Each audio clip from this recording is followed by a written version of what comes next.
Assalamualaikum warahmatullahi wabarakatuh. Halo teman-teman semua. Hari ini aku bakalan ngebahas tentang disrupsi media. Oke, ada yang tahu nggak itu disrupsi media itu apa? Pokoknya nanti di sini kita bahas ya. Jadi topik ini tuh sangat relevan karena hampir tiap hari kita tuh bersentuhan dengan media, baik dari IG, TikTok, YouTube maupun maupun portal berita online lainnya gitulah gitu. Tanpa kita sadari nih, kita tuh mengkonsumsi informasi udah berubah drastis dalam 10-15 tahun terakhir. Siapa yang nggak nyangka nih, dulu kalian pasti jarang kan main HP, jarang. Jadi kalau misalkan nonton berita di TV atau nggak di radio gitu. Nah, oke, lanjut ke season 1. Season 1, apa itu disrupsi media? Oke, mari kita jelasin bareng-bareng ya guys. Jadi disrupsi media itu perubahan besar dalam industri media. Akibat kenapa? Karena teknologi digital ya. Dulu kalau misalkan itu orang-orang tuh dapetin informasi itu dari koran, dari majalah, radio, TV, televisi. Tapi sekarang cuma buka HP, terus kalian bisa tahu tuh berita yang ada di luar sana lagi pada apa, di negara Malaysia lagi ada apa, di Palestina ada apa, kayak gitu ya.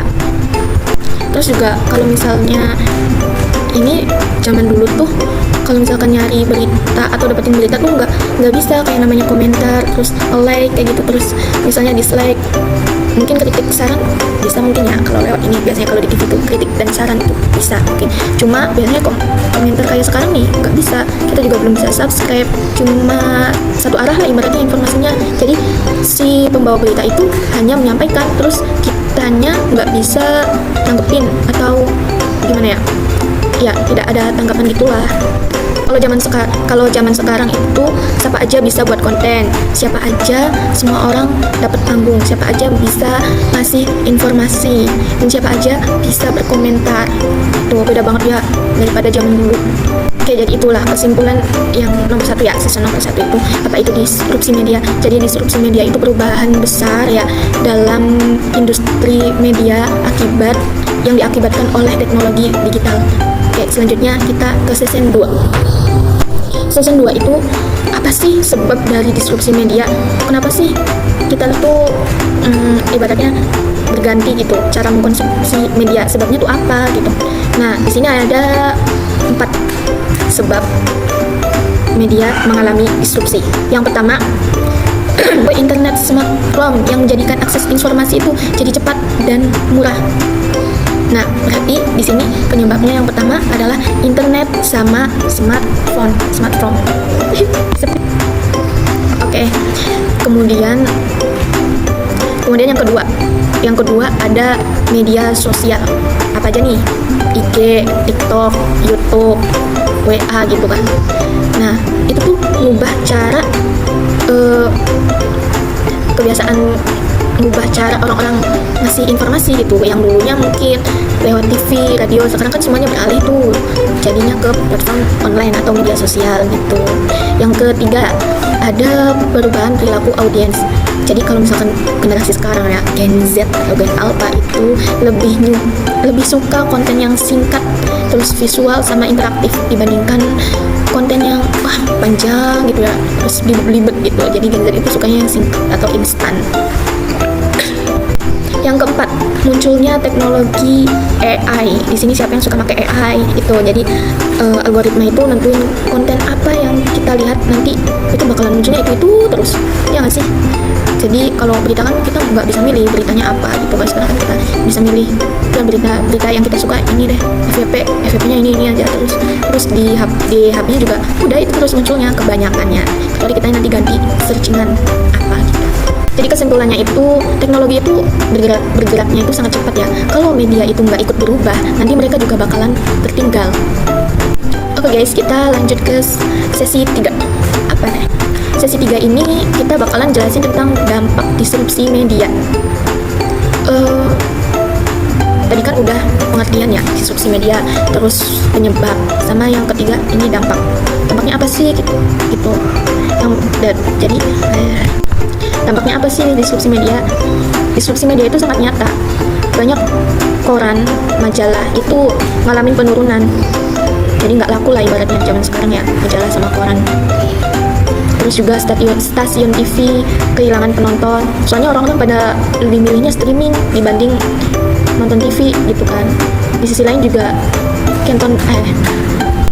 di sisi lain konten kreator atau influencer individu itu biasanya bisa punya jutaan pengikut. Nah dari situ tuh mereka punya pengaruh besar ya, misalnya Filmay atau Willy Salim itu kan pengikutnya banyak banget ya, jadi mereka juga punya pengaruh gitu, pada ngikutnya ke situ semua. Ada itu sebenarnya bukan tantangan yang serius sih, nih ada juga nih yang tantangan seriusnya. Dampaknya nih, yang pertama penyebaran hoax makin cepet, bohong ya.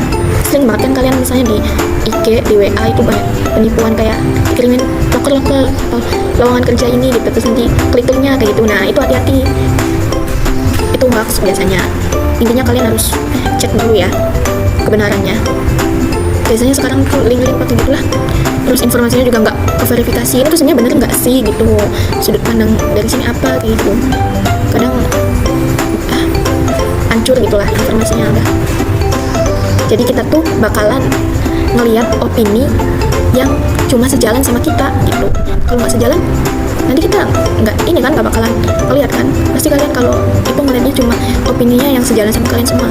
Itu zaman sekarang tuh dampaknya ya, dampak dari disrupsi media tadi. Satu lagi yang keempat itu peluangnya. Kok ada disrupsi sih, kenapa gitu? Tadi kan udah ada pengertian sebab, dampak, terus nanti kita sekarang ke peluang. Jangan risau ya, ini jadi yang namanya disrupsi itu bukan cuma ngasih sesuatu yang buruk, tapi ini ngasih yang baik juga, pasti ada peluangnya ini.